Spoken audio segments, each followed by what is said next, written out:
আসসালামু আলাইকুম। ফটোশপ নিয়ে আরও একটি নতুন ক্লাসে আপনাদের সবাইকে স্বাগতম। আজকে আমরা শিখব যে ফটোশপ টুল সম্পর্কে, যে কোন টুলের কী কাজ। তবে আমাদের কী করতে হবে, আগে ফটোশপ সম্পর্কে কিছুটা ধারণা নিতে হবে। আমাদের ফটোশপে যে টুলের ক্লাসটা, এটা 7টা ক্লাস হবে। আজকে আমাদের প্রথম ক্লাস। প্রথম ক্লাস শুরু করছি আপনার দেওয়া লাইকের মাধ্যমে। ফটোশপের কাজ কি? আমরা সবাই জানি প্রায় ফটোশপের কাজ কি, তো আমি এখানে বিশেষ করে কিছু কাজের নাম উল্লেখ করেছি। যেমন ছবি সম্পাদনা, অর্থাৎ কি ছবির রং, উজ্জ্বলতা, কন্ট্রাস্ট ইত্যাদি পরিবর্তন করতে পারি। এবং যদি আমরা রিটাচিংয়ের কথা বলি, সেখানে আমরা কী করতে পারি, ত্বকের দাগ তুলতে পারি, আপনার মসৃণ করতে পারি, চোখকে উজ্জ্বল করতে পারি, এছাড়া ছোটোখাটো অনেকগুলো এডিট করতে পারি। এবং কি যদি আমরা কাটিংয়ের কথা বলি, যেমন ছবি নির্দিষ্ট করে আমরা কাটতে পারি, নতুন ছবির অংশ নিতে পারি, এই কাজগুলো করতে পারি।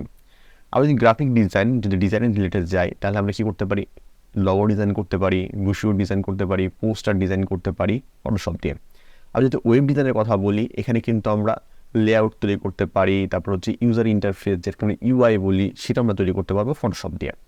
এবং ডিজাইন আর্টও আমরা কিছুটা ফটোশপ দিয়ে তৈরি করতে পারবো, যেমন পেইন্টিংয়ের কাজ বা ইনস্টিটিউশনের কাজগুলো আমরা ফটোশপে করতে পারবো। তারপর লেয়ার সিস্টেম, ফটোশপ একটা লেয়ার সিস্টেম সফটওয়্যার। এখানে কী করতে হবে, লেয়ার উপরে লেয়ার নিয়ে নিয়ে কাজ করতে হবে, সেজন্য কী হয়, কাজটা সহজে আমরা করতে পারি।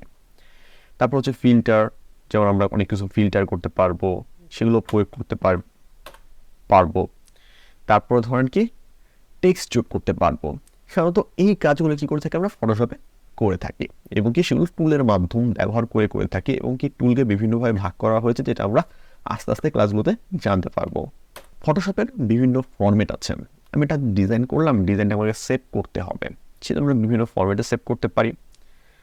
সেজন্য যেমন জেপিজি, পিএনজি, জিপ, এই সব ফাইলগুলো আমরা সেভ করতে পারি। তবে ফটোশপের মূল যে ইয়াটা, সেটা হচ্ছে পিএসডি। পিএসডি মানে হচ্ছে, পিএস মানে ফটোশপ এবং ডি মানে ডকুমেন্ট, অর্থাৎ ফটোশপ ডকুমেন্ট। অর্থাৎ পিএসডিতে সেভ করলে সেটা আমরা ফটোশপে খুব সহজে এডিট করতে পারি। আরও কিছু গুরুত্বপূর্ণ জিনিস হচ্ছে, সেটা হচ্ছে পিএসডি ফাইল নিয়ে, যেটা আমরা বললাম যে আপনাদেরকে, যে ফটোশপের মূল যে সেভ অপশন, সেটা হচ্ছে পিএসডি। এই পিএসডির বেশ কিছু তথ্য আপনাদেরকে দিচ্ছি আমরা। পিএসডি ফাইল মানে হচ্ছে ফটোশপ ডকুমেন্ট, যেটা আমরা কিছুদিন আগে বললাম আপনাদেরকে। এটা সাধারণত ম্যাক্সিমাম 30,000 পিক্সেল হয়ে থাকে ওয়াইডে, এবং কি হাইটও সেম হয়ে থাকে। সাথে এই ফাইলটা সাধারণত লিমিট দেওয়া থাকে 2 জিবি পর্যন্ত। অর্থাৎ যে পিএসডি ফাইলটা আমরা সেভ করি, এটা আমরা সাধারণত 2 জিবি পর্যন্ত সেভ করতে পারি। এর থেকেও যদি বড় ফাইল হয়ে যায়, সেটাকে আমরা বলি হচ্ছে পিএসবি। এটা ছিল ডি, এটা হচ্ছে বি, অর্থাৎ কি ফটোশপ বিগ বলে আখ্যায়িত করা হয়। সাধারণত ওই ফাইলটা আমরা বেশিরভাগ ইউজ করি না, তবে অনেক ক্ষেত্রে ইউজ হয়ে যায়, যেগুলো ফাইলগুলো অনেক ভারী হয় সেসব ক্ষেত্রে। সেই ক্ষেত্রে আপনার হাইট ওয়াইড প্রায় 3 লাখের উপরে চলে যাবে, এবং কি সেটা লিমিট থাকে প্রায় 1000 টিবি। ঠিক আছে, 1000 টিবি লিমিট থাকবে। অর্থাৎ এখানে মাত্র 2 জিবি আমরা পাচ্ছিলাম, যেটা হচ্ছে পিএসডিতে।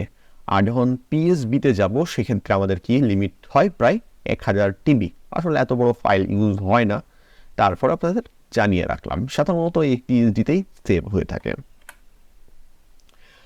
আরও এই সব কাজ সম্পূর্ণ করা হয় বিভিন্ন টুলের মাধ্যমে। আর প্রতিটা টুলের কিছু স্পেসিফিক ক্যাটাগরি রয়েছে, যেমন ড্রয়িং, পেইন্টিং, ঠিক আছে, তারপর হচ্ছে সিলেকশন, টাইপিং, রিটাচিং। আশা করি ফটোশপ নিয়ে আপনাদের কিছুটা ধারণা হয়েছে। যেমন ধর আমরা বললাম যে ফটোশপ নিয়ে এই ধরনের কাজগুলো আমরা করে থাকি, এবং কি ফটোশপে কি করা হয়, এই কয়েকটা ফরম্যাটে সেভ করা হয় কাজ করার পরে। কীভাবে কী করা হয়, এই সব কিছু আমরা আস্তে আস্তে ক্লাসগুলো আপনাদের দেখাবো, শুধু আমরা এখন ধারণা দিচ্ছি আপনাদেরকে। তারপর যে পিএসডি ফাইল, সেটা কত বড় হয়ে থাকে বা ম্যাক্সিমাম কত সাইজ আমরা নিয়ে থাকি, সেগুলো সম্পর্কে আপনাদের ধারণা দিলাম। এবং কি তারপর আমরা বিভিন্ন ক্যাটাগরির নাম উল্লেখ করলাম। ক্যাটাগরি সম্পর্কে বিস্তারিত একটু পরে বলতেছি আমরা। যেমন ধরেন এইখানে উল্লেখ করা আছে যে আমরা ফটোশপের এই যে অপশনটা দেখে, এটাকে বলা হয় টুল লেআউট বা টুল। এইখানে সব ধরনের টুল দেওয়া আছে, তবে টুলগুলোকে আবার কয়েকটা ভাগে ভাগ করে দেওয়া আছে। যেমন উপরের দিকে একটা টুল, তারপরে একটা টুলের নাম, তারপর আরেকটা, তারপরে একটা। অর্থাৎ কি আমরা ধরুন রিটাচিংয়ের কাজ করতে চাচ্ছি, তাহলে আমি কী করতে হবে, এই ক্যাটাগরির টুলগুলো আমাকে ইউজ করতে হবে। অর্থাৎ কি এখান থেকে শুরু করে এই পর্যন্ত যে টুলগুলো আছে, সেগুলো আমাকে ব্যবহার করতে হবে। তাদের টুলের নামগুলো দেখতে চান, এখানে খুব সুন্দরভাবে টুলের নামগুলো আমরা উল্লেখ করে দিয়েছি, আপনারা এখান থেকে ধারণা নিতে পারবেন। ঠিক আছে, স্পন্ডিলিং টুল, ব্রাশ টুল, প্যাচ টুল, ঠিক আছে, এই সব ধরনের টুল কী হয়, রিটাচিংয়ে ইউজ করা হয়। এখন ধরেন আপনি কোন ছবিটা কাটতে চাচ্ছেন, সেক্ষেত্রে কিন্তু আপনাকে এই ক্রপ টুলের ব্যবহারগুলো করতে হবে। যেমন ক্রপ টুলের যে কী কী টুল আছে সেগুলো আমরা উল্লেখ করে দিয়েছি। অর্থাৎ কি এই কয়টা ভাবেই টুলগুলো বেশি ভাগ করা হয়ে থাকে।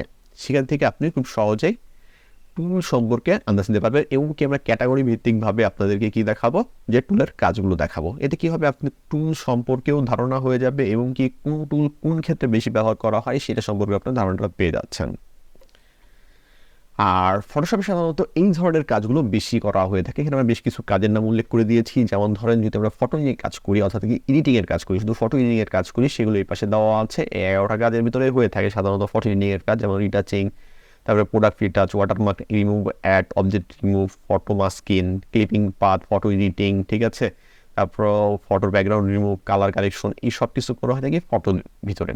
আর যদি আমরা ডিজাইন করতে যাই, banner design, T shirt design, UI design, apple app design, box design, ঠিক আছে, flyer design, mini mockup design, বিশেষ করে মকআপ ডিজাইনটা অনেক ভালো হয়ে থাকে ফটোশপে। তারপরে ভিজিটিং কার্ড কাভার, এছাড়াও আরও ডিজাইনও করা যাবে।